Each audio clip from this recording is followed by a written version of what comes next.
The horse isn't a machine, it's a living being.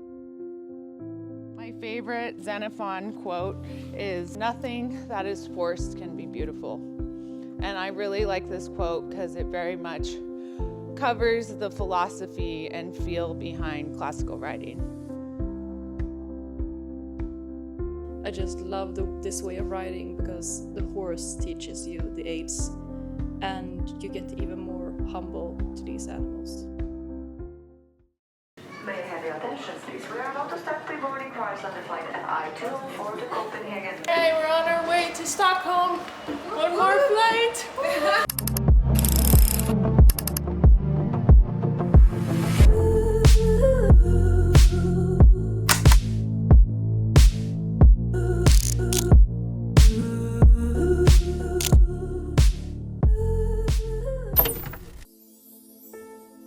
The type of training and teaching that I do is classical riding. So a lot of people say they do classical riding, but they actually do military riding. I did military riding, and I didn't know that I did military riding before I met Craig, but I always found that something was missing. I never could have expensive horses. I never wanted to trade in my horses. Modern training just didn't sit right with me. From the time I was a little girl, I loved horses, and I wanted the horses to be my friends, and all the instruction I got before Craig was make them do that, hit them harder. Don't let them get away with that. And so Craig was the first person who showed me a way where I could be friends with my horse again. What we need to do to help our horses be good riding horses is teach them how to carry themselves in a good posture so that they can carry the weight of the rider comfortably. Common question that I get when I explain this to people is, well, why doesn't the horse know how to do this already? And the answer is, well, they think their job is to eat grass all day. And they're genetically designed to eat grass all day. They're not really designed to carry us around. And so unless you have a very expensive, very elite horse, you have to train the horse how to carry themselves in a way that they're going to be comfortable to carry the weight of the rider. Because the horse's natural posture is going to be to have their head down, eating grass all day. And what they do is they'll eat a little bit of grass, and then they'll stretch their neck out, and they'll eat a little bit of grass, and then their front legs will catch up, and then finally their back legs will catch up. So when they do that, they move like a slinky. And so when the horse moves like that, it breaks them apart in their back. And so then when you put weight on their back, it's not comfortable for them to carry their weight. And that's why a lot of times horses will become lame or explosive or some version of that because they're just not comfortable. And so what we need to do is train their position and their posture. So when you do liberty work, that can be an advantage when you have a really wild horse. But the problem is that you're not teaching calm or the horse's posture. And so that's the advantage to working the horse in hand instead of doing liberty work and letting her run around and be excited. Yeah, so it's not necessarily a bad thing to do, but you need to establish a physical connection. So what she doesn't trust is she doesn't trust the connection. So I'm gonna actually put this on over the Cabazon, because then you can have both of them on at the same time. I stop behind that, and then I ask her to come forward. Now see, she came forward very quickly. I just wanted her to take slow, equal, even steps. Because what she does is she either stands still and is very fixed, or she takes chaotic steps, like she's doing right now. See how she takes a big step and a slow step, and then she stops, and then she rushes. So when she moves like this, it tells you about the state of her mind.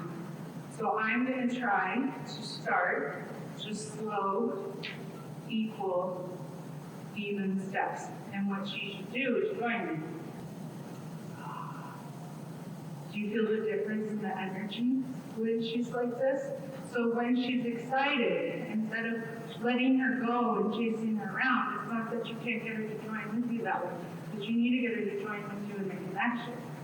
See, when I take these slow, equal, even steps, she takes slow, equal, even steps. See, now she's starting to get a little herky-jerky. She's starting to get a little bit emotional. And so I'm going to try to steady her by keeping my tempo consistent and using my whip if I need to. So what we call this is the grandpa walk. To try to fix the bend, you're going to draw down and a little bit towards you, because when I draw back, that's going to compress her neck, and then that's going to make her more emotional. So see how I stay here and I draw down and towards me. See how I'm not coming back at all? And then I'm going to do the same thing again, because the whip should be something that steadies her and does not make her emotional and excited.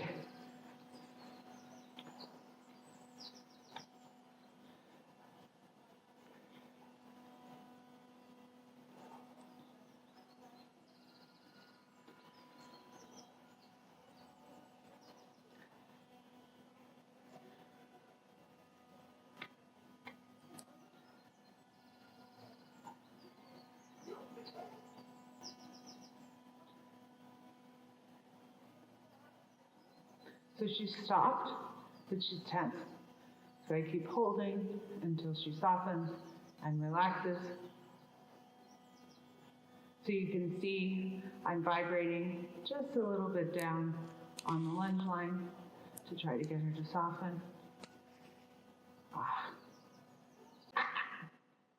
Do a half halt. Quit.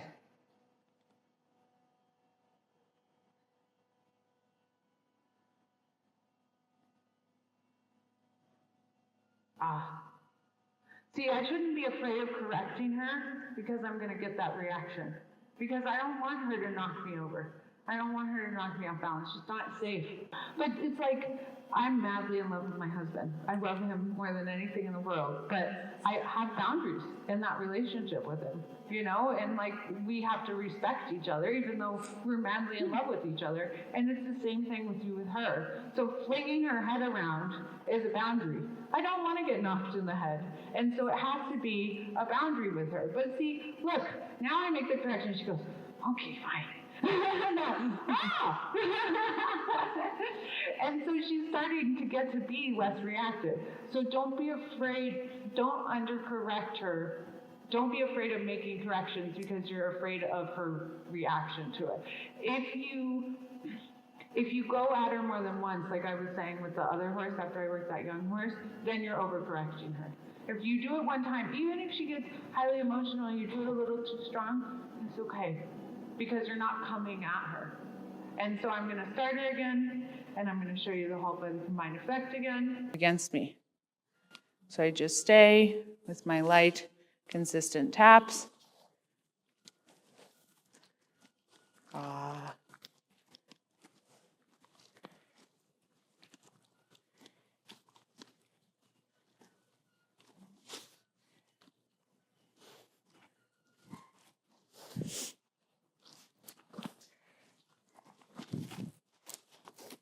See, and now because she's emotional about me putting the whip up, I'm going to work on halt by the combined effect. So I'm going to push down and stay with her. I do a half halt because I don't want her to move, and she's choosing to move sideways. So I can kind of think about doing a little indirect rein to try and help freeze her. And I keep holding until she stops. And then I hold until she softens. So here she's stopped, but she's very tight. There it is. So even though it was an emotional thing, it's less of an emotional thing than it was the first time. Mm-hmm. But don't be afraid of adjusting her position and using your whip because you're worried about a reaction. Like I said, just let the line slide. Yeah. And go with her. Like when you saw me the first day, just keep walking with her. She's not going to run backwards forever. And she hasn't actually reared, so. But if she does rear and you let the line slide, well, you're far enough away from her that the rear's not going to affect you. And then you just draw her forward. And that's the way you're going to break the rearing if she does rear. But what she's doing is the start of rearing. Yeah. It's, and then usually they'll come up. But she hasn't been, and that's great, and we want to keep it that way. But if you go at her or you try to hold her, she will come up. But you're doing a good job of letting the line just slide, and it'll get less and less emotional for you. When I started working, it was like, oh, my heart rate would be really high, and I was like, no big deal. But it's because I'm used to it, and I know where to stand, and I know how to keep myself safe. Play the combined effect. Yeah, go with her, go with her. So push down on the top of the withers. That's it. Yes. And then just hold. Keep holding.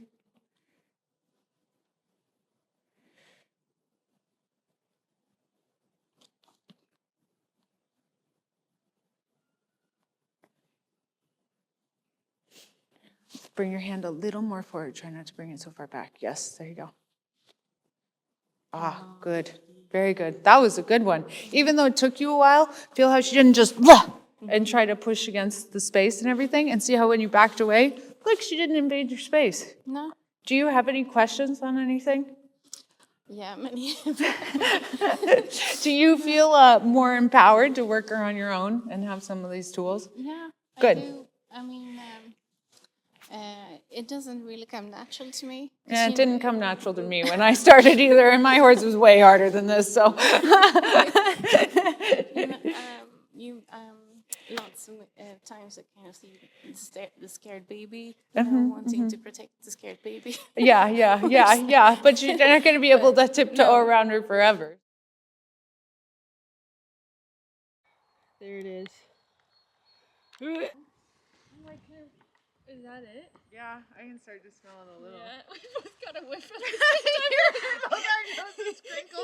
I don't think I would eat it anymore. Yeah. Yeah. Luna's excited. I know, Luna wants it. Look at her. She's so stoked.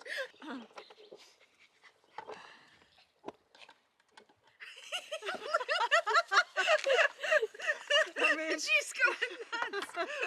It's supposed to be like a... She's a little princess, you know. I know she is, and she likes it stinky. Now we need to try it. I'm not trying that. If you want to fart, it's the perfect moment. Nobody will Yeah. notice. That's so rank.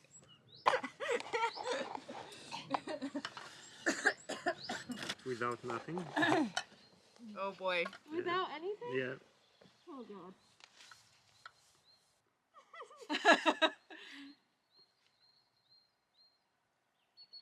It's very salty. Yeah. Yeah. But Does it taste But how it smells? smells no, worse. it tastes much better. Like normal? See, there you go. You should try some. Yeah, I like think the smell very, puts me very off so much. salty.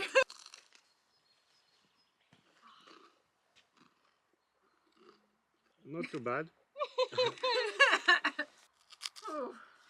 You're funny. Your eyes are watering. Yeah, I can't. Part of my curiosity wants to, but I'm just like, Oh, come on. You're only going to do it once. I can do this. I can do this. You got it.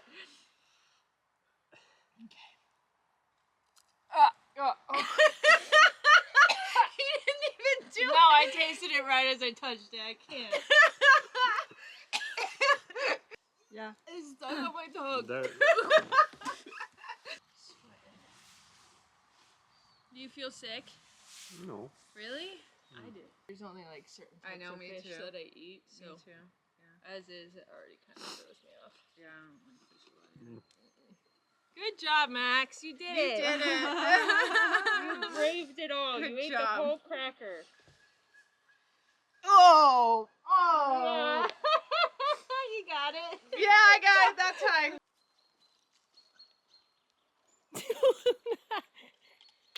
Give me that stinky stuff. I'm feeling a little lightheaded from that.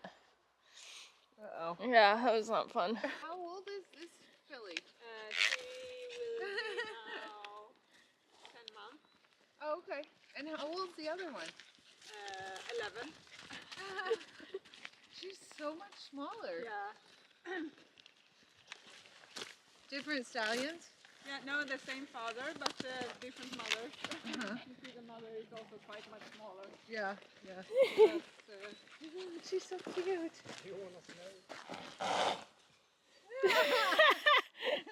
Oh, She said no. Now the other horses are all curious too. She ran away. Did she? Yeah. Let these guys smell it. Maybe they'll like it.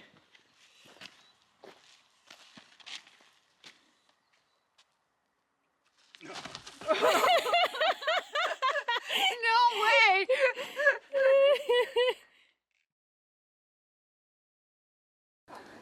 Okay. Have you ever gone shoulder into haunches in? Yeah. On that exercise? Yeah. The reason I was like, okay, I got a lot of ideas on what to do with you. But the reason I thought that might be a good one is because it gets you to change thrust.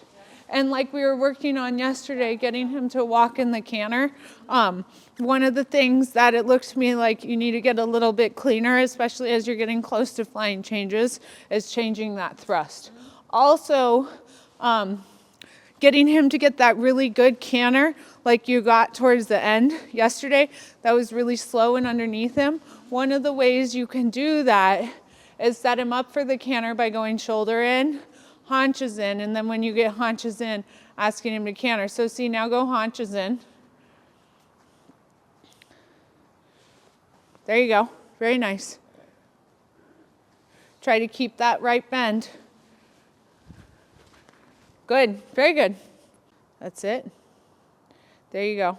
Now think about almost doing a little mini step of turn on the forehand, switching your primary to change to haunches in, so that you change the thrust pretty easily between the strides. Yeah, that was okay. It was pretty good, but did you feel how he kind of fell forward for a step? Yeah. And now go shoulder in.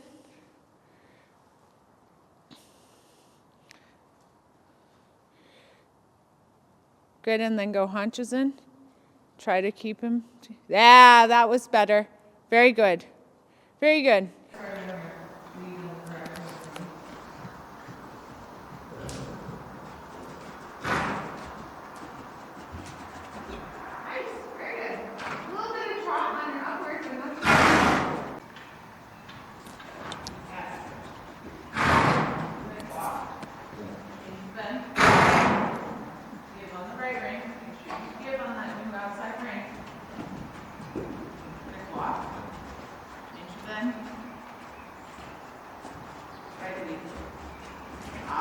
Yes, good. Walk. You move right for a second. That's the canter you need to get your flight change. Change your legs. So instead of thinking about sliding your impulsive leg back, I think about sliding my new positional leg back. Okay. Slide your left leg back, change the bend. Easy, quiet with your hands. There you go. Slide your, almost. You're getting a little bit of trot in between though. When you get the trot in between, it's better to do the walk. Yeah. And really cut something that motion is like you drop line on the ground. There you go. Change the bend. Change your legs, Kim. Change the bend. Change your legs. Right to the camera. Change the bend. Change your legs. Find the ground. Oh, you were so close there. So close. Before riding with Craig and Megan, what particularly felt confusing or unclear in your riding versus separating the aids? I can't really imagine how it was. What I do remember is that I couldn't really understand. I mean, I was kind of ambitious and was doing a lot of lessons with the dressage trainers, and they weren't that good to tell me why something was good or not good. It was just that some lessons were good, some lessons were not good, and I couldn't really see the difference. and it always made me feel kind of bad. I always felt that I was doing a bad job, but I can realize now after that it was actually the teacher that couldn't really explain to me. And if she couldn't, or she just didn't care, I don't know. Of course, I had some teachers that were a little bit better and some not so good. Do you find that Megan breaks it down when things are confusing? Yeah. Megan is really good at simplifying and finding the one thing that we need to work on. What's the difference between military riding and classical riding? Well, military riding uses a combination of aids to try to get things to work. Classical riding, you use a single aid and you perfect that single aid and you can do everything off of a single aid. The problem with military riding when you use a combination of aids is that first of all, it kills the forward impulsion in the horse because the horse is working in what we call opposition. So if I were to grab your shoulder and poke you in the side, you'd probably do some version of this to try to get away from that pressure.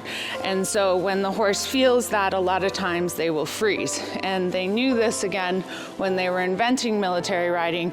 But if you're charging into battle with thousands of horses, you don't have to worry about your horse going forward.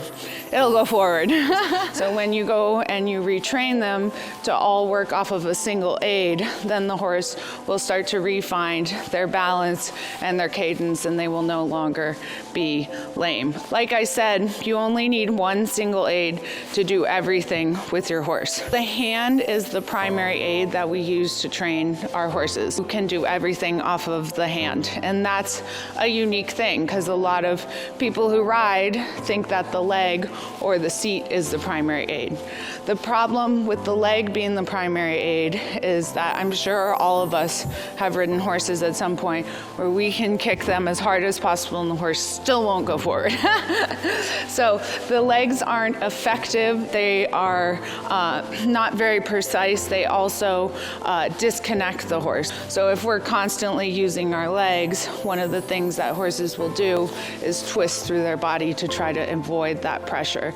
And then when that happens, we no longer have a horse that's moving well. The problem with the seat being the primary aid is that you don't have a direct connection with the horse. And what do you do if it doesn't work? Wiggle your butt more. So the hand is the primary aid because it's the only aid that's directly connected to the horse's spine. It's also the first aid and the primary aid no matter what, because we always halter break our horses before we ride them. And so being able to have good touch with your hand is something that takes a lot of practice and skill, but is worth it long term because that's how you're going to have a really good connection and really good communication with your horse. What would you say to someone who is maybe nervous or interested in trying this style of riding but hasn't explored it yet? I think it's not as hard as you think to start. It's very different, especially if you have been riding in another way, because then you really have to unlearn a lot. But with a good teacher and a trained horse, you get so much help from the situation that you can always try, and nothing bad can happen. Do you find that even if you don't have a fully trained horse, the horses tend to understand this style of riding more than traditional? They certainly do. Yeah, definitely, because it's logical to them, even though they might not expect you to talk to them. They kind of realize that you do anyway. What is one key takeaway that you've learned through this clinic with Megan? You have to know when to continue and when to stop when you're just pushing the horse. And like always be curious about when something isn't working, why doesn't it work, and find another way. In what ways has your riding improved through practicing work in hand? I get both a better feeling, and I can really see the body of the horse and see the effect of the aids. Really profound feeling. that I can directly translate to when I sit on the horse. How has classical riding influenced your approach or communication with horses? Now, when I've been doing this for a few years, I can see the resistance in the horse. Like before, I would push through with my aids and with what I was doing because that's what I was taught. And now I have so many ways to communicate with the horse, and I just love being around horses even more because it brings value both for me and the horse, that we have a good time with each other. And I always knew this before, but the horse isn't a machine. It's a living being, and I just love this way of riding because the horse teaches you the aids, and you get even more humble to these animals.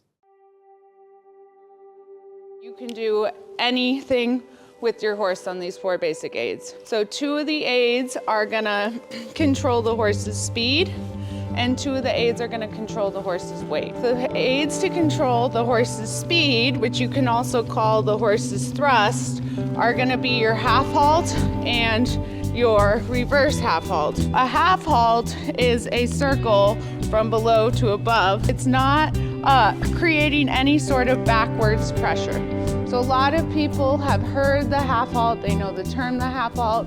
It's very rare that I get a student who can actually tell me what the half halt is. So the half halt is about putting the horse in a position that stops them instead of pressure. If the horse creates pressure, that's on them, but it's not the rider who creates pressure. The first thing that the half halt does is it raises the horse's head. The second thing it does is it slows the horse down. The third thing it does is the horse stops. And then the optional 4th step is that it backs the horse. Your half halt can be very handy for different intervals is what I kind of think. So if I want the horse to shorten, I'm gonna do quick, smaller half halts.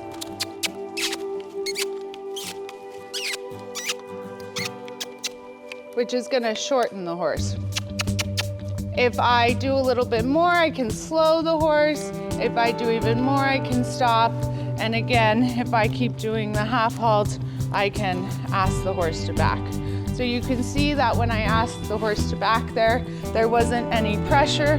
When I asked him to back, it was all through position. A horse is different than anything else you steer in your life because they walk. Your bike doesn't walk, your car doesn't walk. So when we drive those things, we do this. But see, our horses don't move like that, they walk.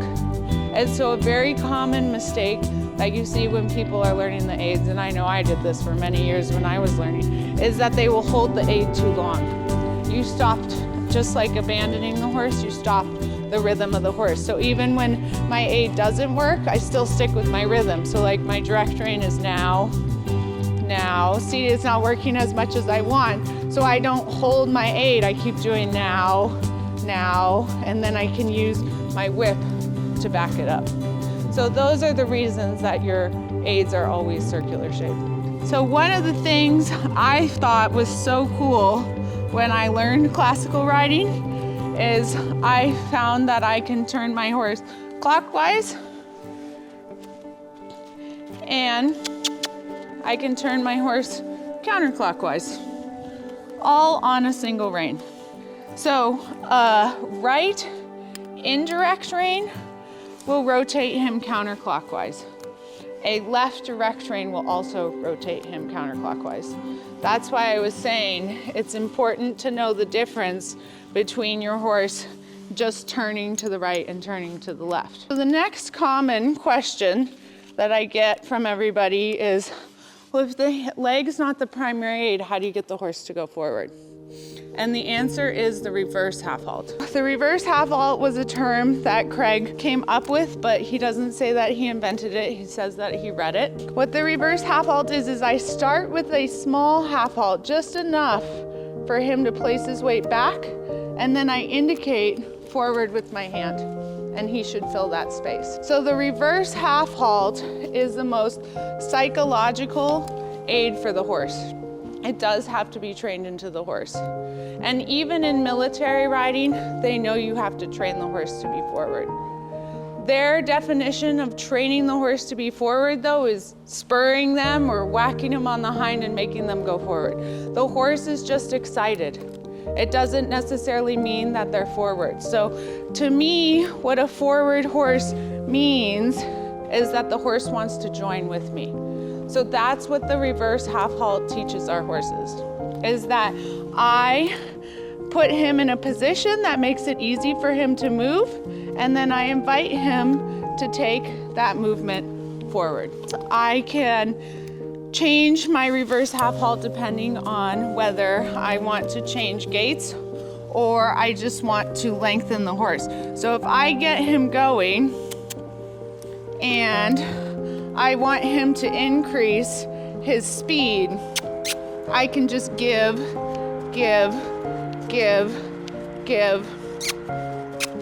And then if it doesn't work, I'm not gonna give more. And especially when I'm riding, I'm very limited on how much I can give, which is why you train the reverse half halt from the ground. So if it doesn't work, then I'm gonna use my whip to start to encourage him to go faster. And notice that my timing of that reverse half halt was when the shoulder was coming forward. One of the things we need to learn as riders is how to operate our horses' bodies. Our horses are different than us because they have 4 legs and a long neck. And before I met Craig, I rode for 15 years and never once did I sit on a horse and think, it's kind of like I have 4 legs and a long neck. And so it's very hard to learn how to operate our horses' bodies. So one of the things I always tell my students, even if they have been riding for a long time, is to be patient with yourself because you have to totally relearn how to use a new body.